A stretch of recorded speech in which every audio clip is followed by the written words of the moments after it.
Yesterday, Harambee Stars faced off Gabon in a World Cup qualification match at Nyayo Stadium. But what happened in that event is what is in the talk of right now.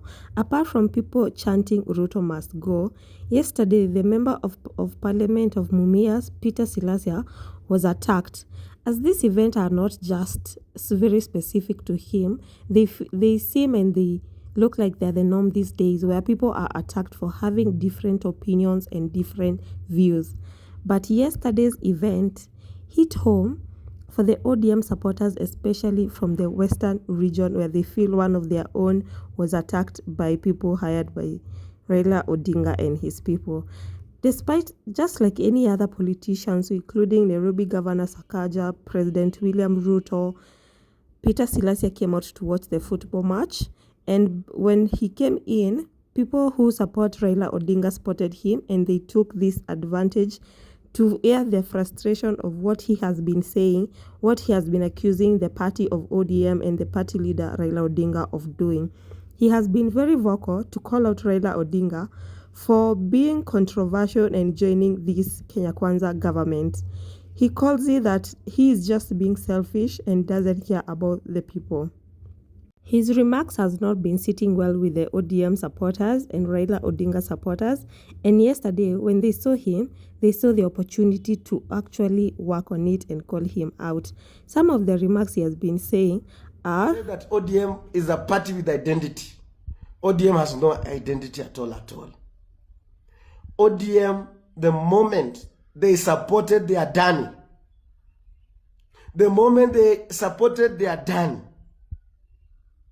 that is the moment the ODM lost its identity. He has also come out and condemned Raila Odinga, who he believes that he is the reason why he lost one of his parliamentary committee seats, where it was given to one of the ODM members of parliament. He calls this selfish move and that people should call it out and tell Raila Odinga to actually.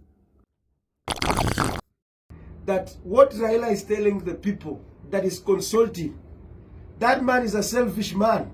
I'm telling you, he's a selfish man. Kenyans should tell Raila, fuck off. Because that man has already sealed the deal with Ruto. They have already sealed the deal. Now he's moving around trying to... We want to tell Raila that your days where you used to create tension and people used to guess your political moves and say that what is Raila planning? There's no plan. We know you.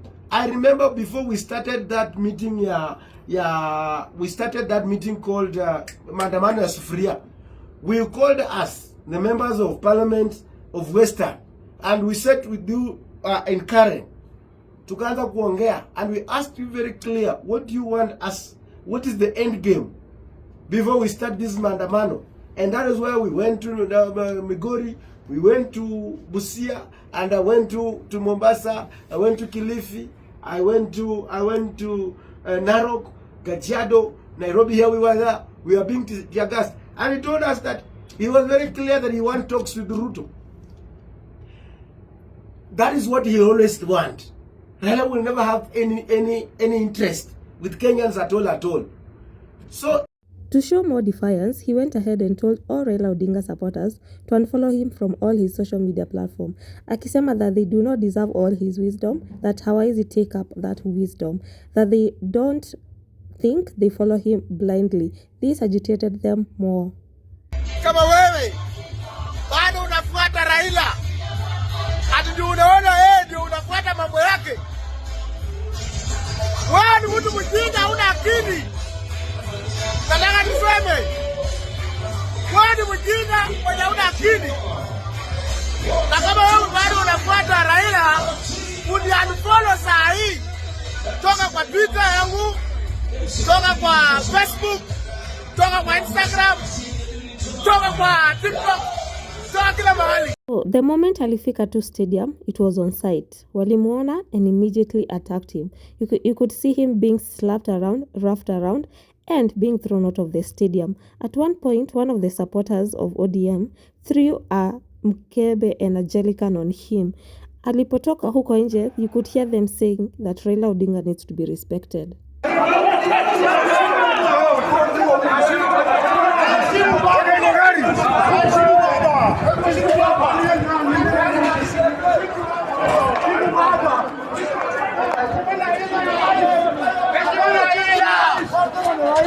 His ego was bruised just like his face, and he was out for blood. Akasema, Wajaluo wanataka kuniua. I didn't want to commit blood in my hands. Ni sawa. I had options but I chose peace. Next time nitaangusha mmoja, God forbid. Kutairi ni kitu ya muhimu. It removes stupidity in someone's oblangata. He also went ahead and said that Harambee Stars lost because of the Luo curse. That Raila Odinga will always lose wherever he goes. This caused a lot of controversy, but his people didn't care. They came out to defend him. Asante sana kwa majina, naitwa Dennis Wanjala. Kitu ambao nataka kusema, leo tumeona Nyayo Stadium mtoto wetu PK Salasya akipigwa na wale goons ambao walikuwa wametumwa na His Excellency Right Honorable Raila Amolo Odinga. Mimi nataka kuambia wale goons ambao walitumwa na Raila Odinga, na ninajua wale wamepiga PK Salasya ni kabila moja. Hakukuwa na Muluya hapo, hakukuwa na Mkamba hapo, hakukuwa na Mteso hapo, ni kabila moja inajiita Wajaluo. Mimi ni Muluya. Mimi nilipigia Raila Amolo Odinga kura. Nikaandamana, ameingia kwa handshake na kura yangu, saa hii anakula minofu. Mtoto wetu PK Salasya si anachukia Raila, ni anakosoa Raila Odinga. Lakini kama nyinyi Wajaluo mmetangaza vita kati yetu, kati ya Waluya na nyinyi, basi come baby come. We are ready to fight you. And we are ready, na sisi ni waoga. Sisi Waluya tunapenda amani. Lakini kama nyinyi mumeamua mutaki amani, basi tangazeni. Alafu tupatane na hata huyo mzee wenyu Raila Odinga. Ile siku atakuwa natua, akishuka tu hivi Western atarudi mbio. Ni Wajaluo msijifanye mnajua vita. Hii vita sisi tunawasaidianga kama Waluya. Lakini kama mnataka sasa hii vita tuitangaze kirasmi, amuwezi kupiga kiongozi wa Western alafu tuwawache bure. Na mimi nataka kuambia wale vijana ambao walipiga PK Salasya, mtafute PK Salasya, mumuombe msamaha. La sivyo, sisi kama jamii ya Western tutasanyana kama vijana wa Western, tutawatafuta. Na sisi hatutawawacha na hatutawapeleka kotini. Sasa tumetaka vita, si ati wanaume hakuna Western wako. Sisi tulitairiwa na kisu, my friend. Na kama mnataka hiyo vita kati yetu na nyinyi, tutapambana na nyinyi. Amuwezi kudharau viongozi wa Western. Watoto wetu wanakaa wamenyeshewa, na Raila Odinga ndiye anatumana watoto wetu kudharauliwa na kupigwa. Mtoto wetu hapa Timu Wanyonyi alidharauliwa, akaambiwa awachane na ugavana, saa hii amerushwa. Mtoto wetu Edwin Sifuna saa hivi tunaongea na nyinyi, aongei, ana sauti, ni kunyeshewa, amenyeshewa. Alafu mko na guards ya kupiga PK Salasya. Mimi naambia Waluya, na Waluya wanisikie, watoto wetu tunadharauliwa na hawa Wajaluo. Tafadhali nafaa tuamuke chini na tuwaonyeshe vita yenye hawajaiona. Tupige tu mtu mmoja tu. Nataka tutupige mmoja, heshima itarudi. Wakiona kiongozi wa Western watakuwa na msalimia na heshima. Hawa watu hatujai wapiga. Atu wanafikirianga sisi ni mashemeji. Sisi sio mashemeji yenu. We are not Nilots. Sisi we are Bantus. Useless. Unazaje kushika PK Salasya? Na PK wewe pia wewe ulikuwa na bunduki. Ulikuwa na ngoja yeye. Other leaders of Western Kenya like Musalia Mudavadi and George Natembeya came out to defend him. And they all had one thing, that was not how it's supposed to be done. I want to address the Luo nation. Number one, it's very unfortunate kwamba there is some characters within the Luo nation ambao wanaona kwamba Raila Odinga's opinion is always the best. It is very wrong kwamba, and this makes me beg the question, vitu imefanyika kwa Peter Salasya leo. A section of the Luo nation attacking an honorable member of parliament simply because he's calling out Raila Odinga for the things Raila Odinga is doing. It is not lost on us kwamba the Luo nation, are they fighting for liberation or what are they fighting for? One house. Because the thing is this, in wakati ya Jaramogi, Luo nation was with Kenyatta, lakini wakati Jaramogi alikosana na Kenyatta, Luo nation wakaona Kenyatta ni mbaya. Moi alikuwa mtu mbaya, lakini wakati Raila alijoin Moi akakuwa mtu mzuri. Kibaki akakuwa mtu mbaya, lakini wakati Raila alijoin Kibaki akakuwa mtu mzuri. Uhuru Kenyatta was a drunk man. That is what the Luos were telling us. That's what Raila was telling us. When he joined him, Uhuru became my brother. William Ruto wamekuwa wakimuita mwizi, makanga mwizi wakati alikuwa deputy president. Wakati Raila amemjoin amekuwa mzuri. Luo nation, you have to be orderly. You have to remember what you are really fighting for. Mnapigania the Oginga family, or are you fighting for liberation? It's not lost on us. Wamala kijana was attacked by the same Luos in Thika Stadium wakati alikuwa anajaribu kufight for the liberation ya nchi. We are angry because what a section of the Luo people are doing it wrongly. I don't know if I have to call, because haiwezekani kwamba wale Wajaluo walichukia Kenyatta ndio wale Wajaluo wako saizi. Wale Wajaluo walipiga Wamala kijana Thika Stadium ndio wale Wajaluo wako. In fact, personally, while at the University of Nairobi, tunnel in Lower State House Road tunnel in connect hall 4 na hall 10, I was equally attacked. Today I still bear a scar on my body of a dagger that was meant for my belly, nikahepa ikanikata kando. Na Luo nation, we are tired. Muamue, mnataka Raila ama mnataka to liberate the country called Kenya? Why the hell do you attack Raila, PK Salasya? A person who's been fighting for us. He stood with us. Amepambana na sisi to the core. When the rest of your people were about to support finance bill, PK stood with the people. Wakati watu wenu wamedanganywa wakaenda wakaimpeach Rigathi Gachagua. We know very well the role of a deputy president is an assistant. Not even a deputy, an assistant when it comes to administration. Rigathi Gachagua calls no shot within the country. Lakini wakati wanaimpeach Rigathi Gachagua, wanaacha William Ruto. You people, you are beating drums of war.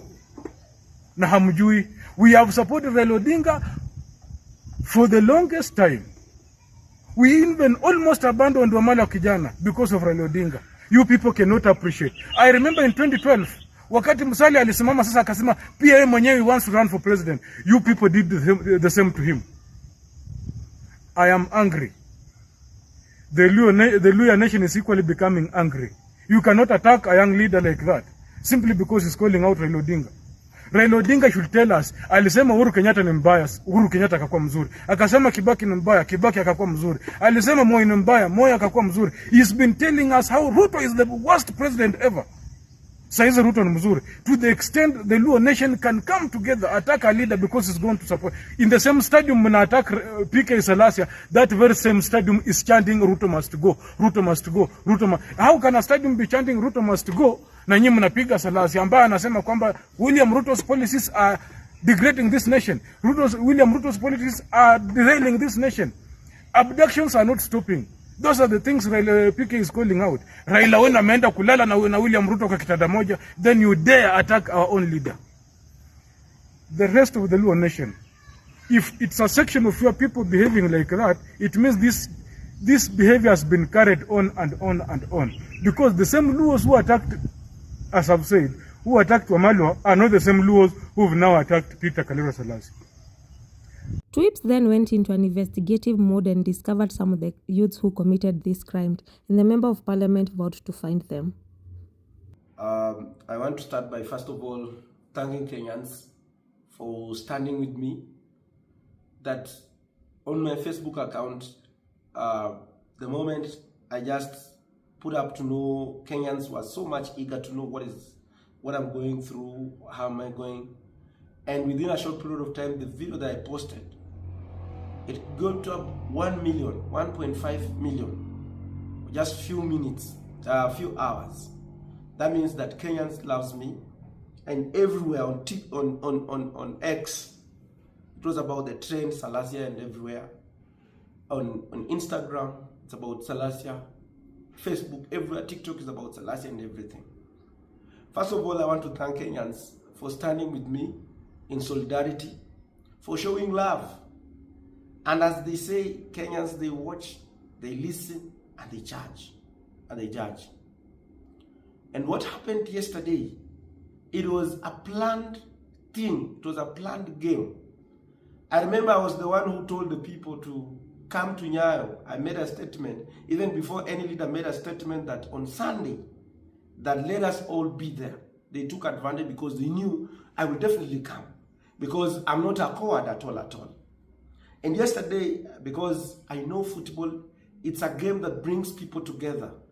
whereby people with different ideologies, we put aside and we come as a nation called Kenya. And that's why I didn't come there with anyone.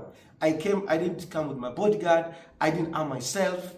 I was helpless. I was like with just a friend who just came with me along, tagged me along.